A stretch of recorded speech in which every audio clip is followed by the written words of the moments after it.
Hello guys, welcome. Collective reading tayo ngayon. Tingnan natin kung kaninong energy to. Pwedeng sa'yo at pwede rin sa person nyo. Piliin nyo na lamang. And thank you nga po pala sa mga nag-subscribe at sa mga bumabalik. Welcome po kayo. Start na ako. Give me the message for collective. Kaninong energy to.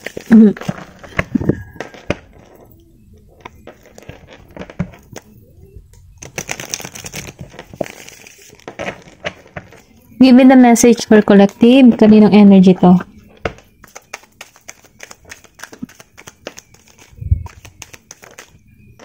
Meron ka ditong 4 of ear. Give me the message for collective. Meron ditong the chariot reverse. Meron ditong 9 of ear. Okay. Give me the message. Meron ditong the moon reverse. Okay.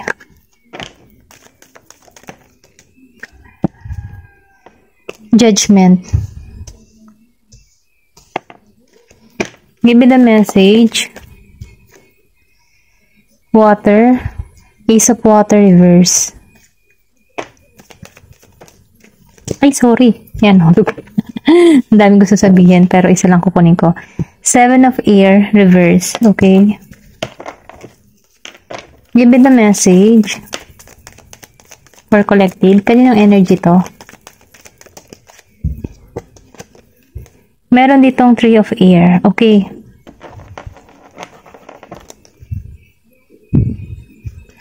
Meron dito malakas ang Gemini, Aquarius, and Libra. Then, Scorpio, Cancer, and Pisces. Okay, ito yung malakas na energy na nakikita ko. Nafe-feel ko dito, meron ditong tao, or pwede rin sabing ikaw to or yung person mo. Piliin nyo na lamang kung energy mo to or pakaramdam mo energy to ng person mo. Kasi meron ako nakikita dito na meron ditong inalisan, okay?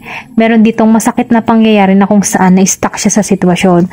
Meron ditong tao na hindi pa rin nakaka-moving on or hindi pa nahihirapan pa siya sa sitwasyon. Kumbaga naka-hold pa siya sa kanyang nararamdaman, hindi pa niya pinapalaya yung kanyang sarili. Ito yung nafe-feel ko, or pwede rin sabihin natin na-stuck to, okay? Kumbaga, sobra tong nasaktan. Ito lang yung nafe-feel ko.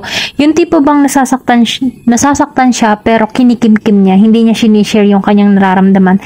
Maybe na-stress pa nga tong tao na ito, or pwede rin sabihin na sobra tong nababagabag. Ganun yung nararamdaman ko dito. Dahil kung makikita mo dito sa 4 of air, meron ditong tao na hindi siya maka-moving on. Kumbaga, nafe-feel ko din dito dahil meron tong mensahe or pwede rin sabihin meron kang minensahe sa tao na ito pero hindi ma-receive dahil may blockage. Or pwede rin sabihin na ikaw, binalak mo yung person mo kaya hindi makapasok yung message. Then, nakikita ko din dito na itong tao na ito matamlay, hindi siya nakakakain ng masyado, yung tipong ganun, kasi masyado siyang sobra to nasasaktan, pero ganun pa man, nafe-feel ko dito na magiging malinaw sa tao na itong lahat, okay? Nafe-feel ko din dito kasi, dahil sa kanyang nararamdaman masyado tong naka-stuck sa sitwasyon, okay? Ito lang yung nafe-feel ko. Then dito, sa The Chariot Reverse, nafe-feel ko dito na wala pa rin transformation na nagaganap dito. Kumbaga, nagpapasakop siya sa kanyang nararamdaman kasi mabagal pa mabagal pa yung pag-moving on niya. Ganon ko to nakikita. Kumbaga, nakikitaan ko dito, kasi lumabas siya na naka-reverse. Hindi siya balanse, okay? Hindi niya alam kung paano alisan tong ganitong pakaramdam kasi hindi niya sinishare yung kanyang nararamdaman. Kumbaga, kinikimkim. Walang nag-a-advise dito ng maganda. Ito lang yung nafe-feel ko. Then dito, sa The Moon, dahil lumabas siya ng The Moon Reverse, nafe-feel ko dito na may yung emotion nito, hindi ito nagpapakita ng emosyon, or pwede rin sabihin ikaw hindi ka nagpapakita ng emosyon sa person mo, or yung person mo, vice versa na lang kung alin kayo dito. Kasi nakikitaan ko dito na meron ditong matigas, hindi ito nagbibigay ng emosyon sa person niya. Ganun ko nakikita. Kumbaga, dahil sa mga pangyayaring ganito na naranasan niya, naging siyang matigas dito. Okay? Kumbaga, pinagtuunan na lang niya yung kanyang sarili paglago. Ganun yung nararamdaman ko dito. Then, nafe-feel ko dito dahil meron ditong ahas akong nakikita. Meron ditong betrayal or meron ditong nangahas. Ganon. Ganon ko to nakikita. Okay? Then, dito, no, sa judgment, nafe-feel ko dito na meron ditong tao na hinahanap niya yung klaro o yung clarity sa sitwasyon. Pero ganun pa man, nafe-feel ko din dito na nagkakaroon na to ng harmony, kapayapaan sa kanyang kaisipan. Kasi itong tao na ito, kumbaga, pumapabor sa kanya yung sistema okay? Yung kapalaran. Kasi dahil sa sobrang na naranasan niya, dahil may betrayal na naganap dito, yung niloko dito, humahanap siya ng harmony at binibigyan siya ng kapayapaan dito. Kasi nafe-feel ko dito na magiging klaro para sa kanya ang lahat, na alisan tong mga bagay na nahihirapan siya sa sitwasyon. Ganun ko to nakikita sa judgment. Then nafe-feel ko din dito, magpapatuloy to sa kanyang ginagawa. Kumbaga, ibang direction na yung tinatahak niya para sa pag-unlad. Dahil itong ginagabayan siya ng kanyang guidance, sinusunod niya na yung inner guidance niya upang magpatuloy. Ito na yung nafe-feel ko dito. Then dito, no, Ace of Water reverse. Nafe-feel ko dito, no, dahil nakalabas siya ng reverse. Meron ditong person na hindi malinaw para sa kanya yung sistema o yung sitwasyon. Kumbaga, naguluhan siya. Hindi siya makamubing on. Nahihirapan siyang alisan. Okay, ito na yung nafe-feel ko. Naka-stuck dahil meron itong pagkakasala. Kasi meron ako nakikita dito ang apple. So, ibig sabihin, meron ditong kasalanan or may nagawa siyang kasalanan. Okay? Ito lang nararamdaman ko. Kasi hindi nagiging malinaw yung sitwasyon. Meron tong kasalanan, pwedeng ikaw o pwedeng yung person mo, vice versa. Kung sino yung nagkasala dito. Siya yung na-stuck sa sitwasyon. Okay? Ito yung nafe-feel ko dito. Then, sa 7 of Air,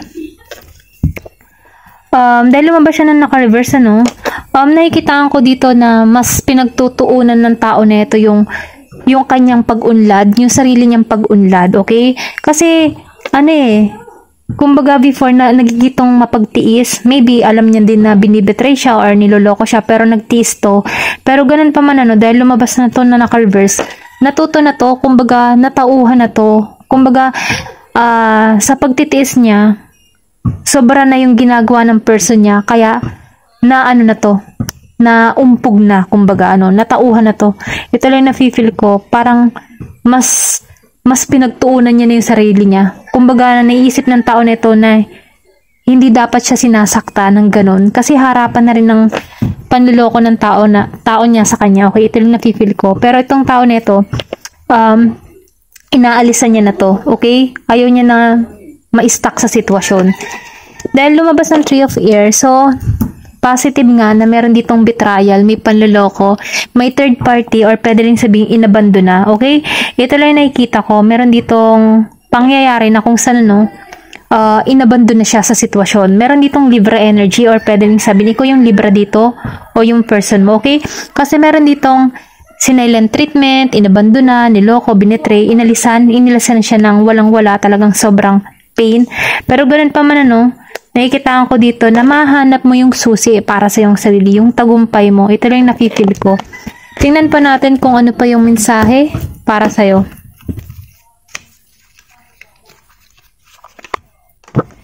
Give me the message.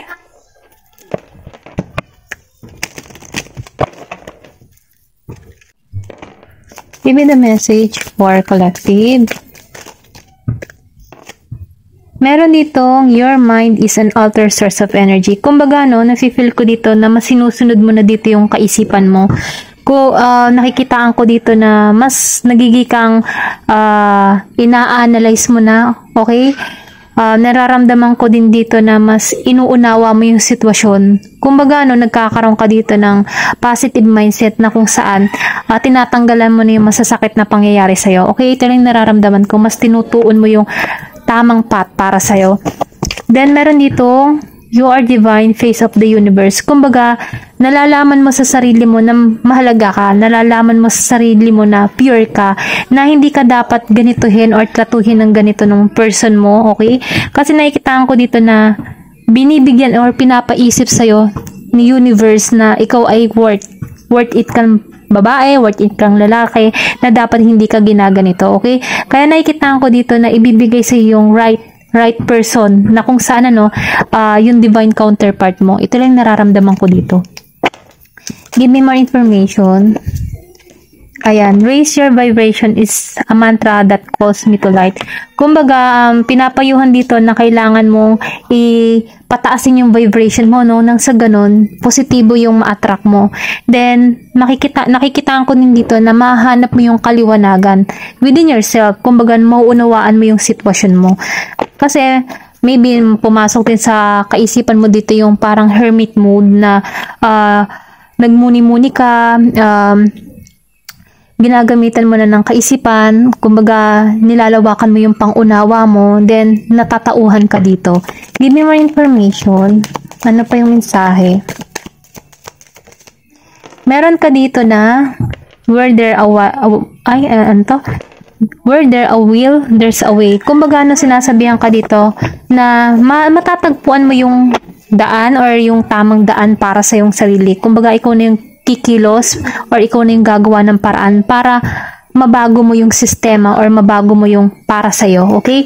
Pero nararamdaman ko, meron kang tatahakin dito na mas maganda or mas positibo or mas maganda yung kahihinatnan mo. Then dito, no, abundance is a state of mind. Kumbaga, nafe-feel ko dito na mas magtutuon ka ngayon sa iyong mga pangarap, sa iyong mga goal in life na kung sana no, ito yung bubuo sa'yo or magpapalago sa'yo. Kasi meron ditong abundance. Kumbaga, pinahihiwatig dito na ikaw ay gemstone, na kung sana no, ikaw ay mahalaga, ikaw ay precious. Kaya makikita mo yung halaga mo na ikaw ay gem. Hindi ka dapat ginaganito, hindi ka minamaltrato ng masama dahil mahalaga ka, okay? Give me more information. Then, meron ditong take the weight of the worlds off your shoulder. Kumbaga, inuutusan ka dito na tanggalin mo na lahat ng mga nagpapabigat sa iyong kalooban or sa iyong dinadala, no? Kumbaga, inuutusan ka dito na matutunan mong alisan tong mga bagay na ito. Nang sa ganun, meron ditong once na kasi naalisan mo to, maganda na yung mangyayari sa'yo eh. Maganda na yung pagpapala kasi tinanggalan mo na eh. Ito lang yung nakikita ko. Thank you for watching and love and peace. Thank you for watching.